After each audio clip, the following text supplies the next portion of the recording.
Now let's take a look at the fracturing the geometry, and also let's take a look at the RBD Bullet Solver that is also available in the shop. So in here, I'm going to create a geometry node, and let's add this. I'm going to create a simple box. I want to create a wall, fracture wall. Onto the box, I'm going to just play around with its size to lower down the thickness, and I'm going to increase its size, and also let's maybe increase its height a little bit more to make this sit onto the ground. Let's add a match size node, and let's add this and connect this, and we need to view the match size, and in here justification y, let's change this to minimum. Now it's sitting onto our ground. Now let's fracture this, because right now we have this one single piece of geometry, we have this one single solid box, and to actually fracture this we have several methods to fracture this. And first I'm going to take a look at the Voronoi fracture. So if you type the Voronoi fracture node and add this, here we have the Voronoi fracture. Let's add this, and it has two inputs, geometry to fracture, and that is the geometry I want to fracture, and it requires the points, and we need to scatter the points. First maybe let's add a scatter node, and as you know that this scatter will just scatter a bunch of points onto our input mesh. We are scattering these points, and now this Voronoi node will use these points to fracture our geometry. And right now we are using 1000 point, which means that this Voronoi fracture node will going to be fracturing our this wall into 1000 pieces. And I'm going to connect this in here. Right now it's throwing an error because we haven't yet attached the points. So now if I were to display this, now the error should have been gone, and here as you can see we have this geometry added.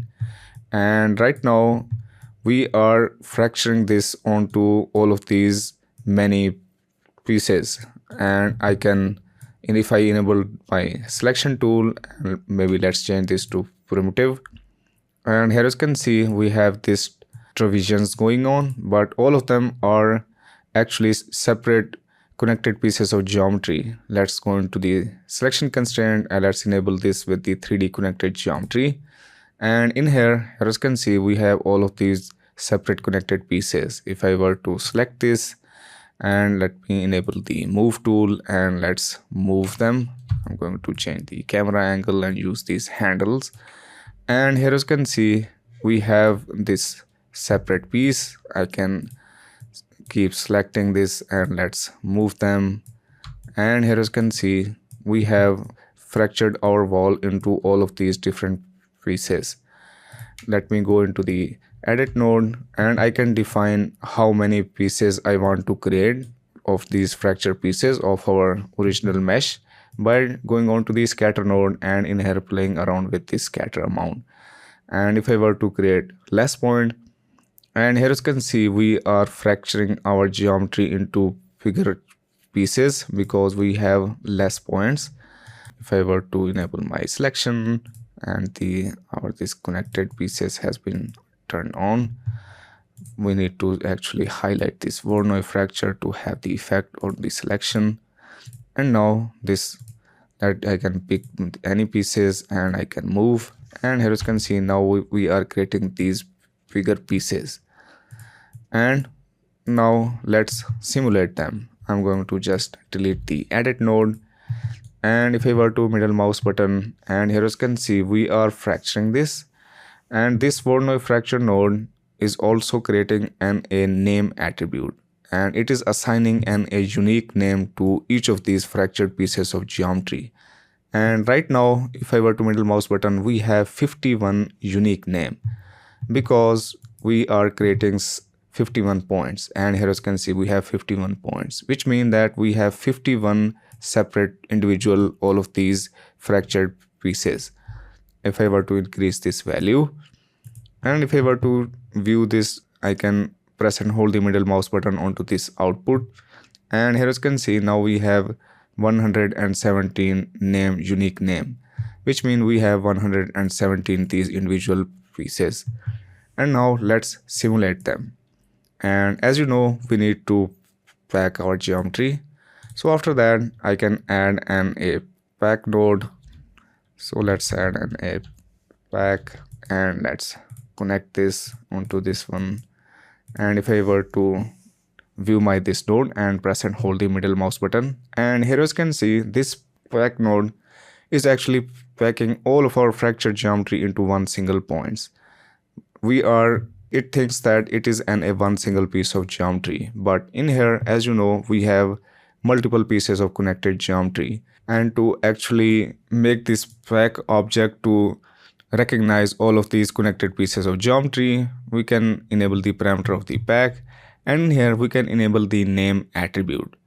And in here, as you know, we have the name attribute onto our these primitives 117, and we can say that onto the pack node, if I were to enable this, and it will look at the name attribute, and if it finds the unique name, it will pack them separately. And now if I were to middle mouse button, and now here you can see we are creating 117 packed primitive, because now this pack node knows that there is a 117 different connected pieces of geometry because of the name attribute. Let's enable this, and now we should see I can enable my selection tool. Let me highlight this pack node, and in here you can see now I can able to select my all of these pieces separately. And if I were to move, and I can move my piece, and right now it is just a one single point. We do not have access to its individual polygons, and because it's a packed primitive now, which means now it is ready for simulation. And after that, I can add a rigid body solver that is all available in here. RBD Bullet Solver. That is the name of this solver. RBD Bullet Solver. Let's add this and connect this. That is our geometry. Let's go into the RBD Bullet Solver and let's hit play. And here you can see this wall is falling due to gravity. Let me enable the real-time playback. And in here, let's add the ground plane for collision. Let's go into the bullet solver and go into the collision tab. Onto the collision, down here we have the option to enable the ground plane. Ground type is set to none. We can change this to ground plane. And here we have the visualization.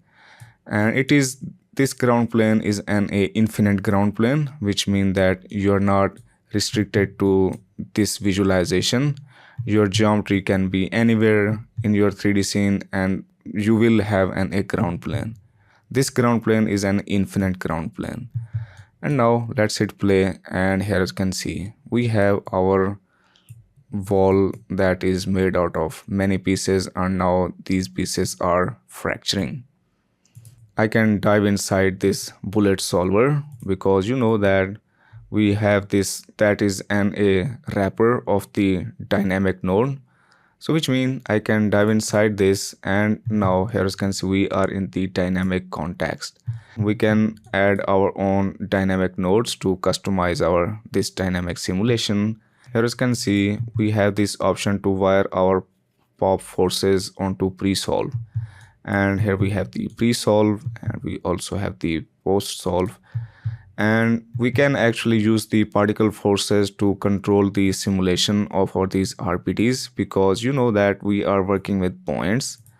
All of these simulation, all of our these geometry, they are still points. If I were to extract all of these points in here, let's add extract all points, and I can connect this. And here you can see we are removing the geometry but keeping the points. Here you can see we are just simulating these points. These points have the position information and the orientation information, and this bullet solver is actually creating the convex hull for the collision, but basically we're just simulating these points. Onto the bullet solver, here we have the output. If I were to connect the all extract point onto this output and visualize, and here you can see we still have these points. If I were to hit play, and here you can see we still have these points, which mean that we can use the particle forces with the bullet solver as well. So let's dive inside, I'm going to add an a pop force node to maybe add an a wind in here. So let's add the pop force, and we need to connect this onto the pre-solve. And here is the sticky note that says we need to connect this onto the pre-solve. Onto the pop force, I'm going to just increase the amplitude and let's hit play. And here you will see that we will have the movement, and I think right now it's a bit harder to see. So I'm going to just increase this amplitude value, and here you can see. And you can create this wind force effect with these pop forces. You can create this if you want to create a leaf simulation. Maybe there is a bunch of leaves on the ground and wind is blowing these leaves, and that you can create them with these pop forces. I'm going to just remove this pop force node and let's go back. Here you can see this simulation geometry is crumbling at the very start. Let's make this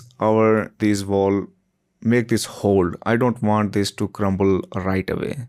This RBD Bullet Solver, it understands bunch of attributes, and if the attributes are present onto the input geometry, it will use these attributes to configure your simulation. And right now, here you can see if I were to middle mouse button, we do not have any attribute. We only using these packed primitive and the RBD Bullet Solver simulating this packed primitive. You can add an RBD configure node. Let's add an RBD configure. Let's add this. It is a very good helper node, and it will create some attributes for us. You are actually not needed to create the RBD configure. You can create all of these attributes on your own, but here you can see onto this bullet information, here we can enable the attributes. We have the active, animated, we have all of these attributes, and these are the attributes that this bullet solver understand. And if these attributes are present, the bullet solver will use these attributes to set up your simulation. This RBD configure node, it will also pack our geometry for us, which means that we do not need this packed geometry also. I'm going to just delete this node and onto the Voronoi fracture, and here as you can see, I'm not using any packed geometry. We are working with original points and primitive. We are working with high-res geometry, and I can just connect this RBD configure onto the first input. And if I were to view this, and here as you can see, this RBD configure node is packing our geometry, and I can confirm. Let's go into this output, that is the geometry output, and if I were to middle mouse button, and here you can see we are creating 117 packed fragments, and it is also creating these point attributes, and these are the attributes that we have just enabled. Let's go into the RBD configure, and if I were to just remove all of the attribute but only keep the active, and if I were to middle mouse button, and here you can see we have the active, we have the bounce, and we have all of these attributes. And I can go into the parameter. Let's scroll down, and here you can see it is also setting some physical attribute. It is assigning, for example, the density value and the bounce value, and right now I'm using the concrete preset, and we also have some other preset. I can say that this current geometry is a piece of glass. I can change this to glass, and what that will do, it will just create the density and bounce, all of these attributes that will better simulate the glass effect. And I can also change this to wood. If you want to create your own density, just click on this user option, and that way you can create your own density value. And same thing onto the bounce, I can just enable the user bounce, and that way I can define my own bounce value, or I can just completely disable all of these attributes, and now we shouldn't see them. If I were to middle mouse button, and here as you can see, we only keeping the active attribute. It is also transferring the name attribute that was actually this Voronoi fracture node is creating. If I were to middle mouse button, here as you can see we have the name, and it is just passing through the name attribute. We are only creating the active. If I were to disable the active, and now you should see that this node is actually not doing anything. It's just packing our geometry for us. And if I were to connect this, which means that we are just using this node to pack our geometry, and if I were to play, we still see the same effect. but I can say onto the RBD configure, I can enable the active. The active one mean that our this simulation geometry is active, which mean that all of the forces, all of our bullet solver forces will affect our this geometry. And here you can see the active, if the value is 1, nothing has changed. But if I were to change the active value to 0, that means that our this bullet solver, all of the forces, the gravity forces and other forces, they will have no effect on this inactive RBD objects. They will still be in the simulation, they will still collide if you have another collider, but they will not be active. And if I were to hit play, and here you can see all of them, they are not active. Maybe I can say that I want to activate my geometry with the collision. Let's create a collision object, and I'm going to use a simple sphere node. Let's add a primitive sphere. I want to create this just basic primitive sphere, and I'm going to visualize my sphere and template, visualize my wall and template my sphere. I'm going to add a transform node. I'm going to template my transform. Maybe let's go into the sphere and let's lower down the uniform scale value. Let's select the transform, press enter. I'm going to move this. Let's animate this sphere. So onto the transform, I want to animate along the x-axis. So at the very first frame, let's add a key. Let's go few frame forward, and let's make this our sphere move along x, and press and hold the alt key. Let's add another key, and now we should see the movement. And now let's add a RBD configure node to configure this. I'm going to add a RBD configure node, and onto the RBD configure, that will just pack our geometry. If I were to middle mouse button, and here you can see we have the pack geometry, and we also have some attribute bounce and density and all of them. And now let's merge both of them. I'm going to just remove the extract all points. Let's add a merge to merge both of our geometries. Let's add a merge both of them. So now we have the wall and we also have the sphere. And now our sphere, this will be simulated as well. And here you can see our animation has not been imported. Gravity is affecting the sphere, it's falling down due to the gravity, but the animation are not being imported. And that is because we need to set the attribute onto our this input geometry, and we can do so by using the RBD configure. Let's enable the parameter. I can say that enable the animated, and our this mesh or this geometry is animated, so I can change this to 1. And if I were to hit play, and here you can see our animation, sorry, I was just visualizing the RBD configure. Let's go into the bullet solver and let's hit play again. And here you can see our animation is still not in our solver, is not importing the animation even though we have the animated enabled. And that is because we also need to disable the activation. And right now, because we have the active geometry, which means that gravity and all of the forces will affect our this RBD object, and that is why our this animation has not been imported. To actually import your animation, you must not use the active. So let's change this the active to 0. Our animation should be imported in the bullet solver, and all of the forces will have no effect. And if I were to hit play, and I still cannot see them. Active and animated is 1.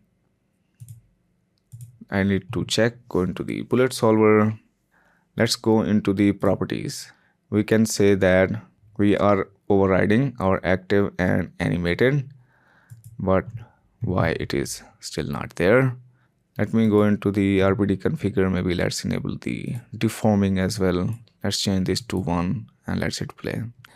I think because we are adding the animation, we are actually deforming the points, and that is why we need to enable the deforming option. And now we have our animation, but right now, because both of them are inactive, right now if I go into the RBD configure, here you can see it is right now inactive. That is why our collider has no effect on it. So I'm going to just change this to 1. and now we should see the collision, and I still cannot see the collision. Let me see why is that. Let's go into the RBD configure. Maybe I think I need to create a name attribute, because on this side we have the name. Here you can see we have the name, but on this side we do not have the name. So maybe let's create a attribute create node to assign a name, because name is essential. So I'm going to create a attribute that is called name, and it is a string. So I'm going to change this to string, and I'm going to just name this as a sphere. And let me connect this, and we have the name as a string, and RBD configure will use this name attribute, and here we have the name and sphere, and now it should work. Let's hit play. It's still not interacting. That is very interesting. Let me go back onto my this RBD configure node. I think we do not need to enable the deforming. It was actually not importing our animation because we do not have the name attribute, but now we do have the name. So I'm going to just not use the deforming option. So let's uncheck this deforming, and now let's view this again with the bullet solver, and there you go. Now we have the collision, and it is now colliding. And now I can go into the RBD configure, and here you can see we have the collision is now working, but our wall is also falling before the collision. So I can go into the RBD configure node.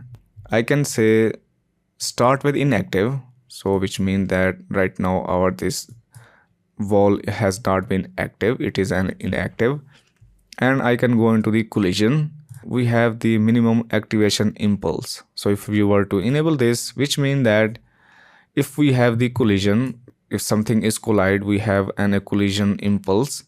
We can define the threshold. In here we say if the collision threshold is above 0.15, make all of these things active. All of the object that has come into contact with collider, make them active. So now if we go into the bullet solver, let's hit rewind and hit play, and here you can see all of these geometries that has been with contact the sphere, they are now active, and when they are not getting hit, they are get back to their inactive state. And that's how you can control your activation with the collision.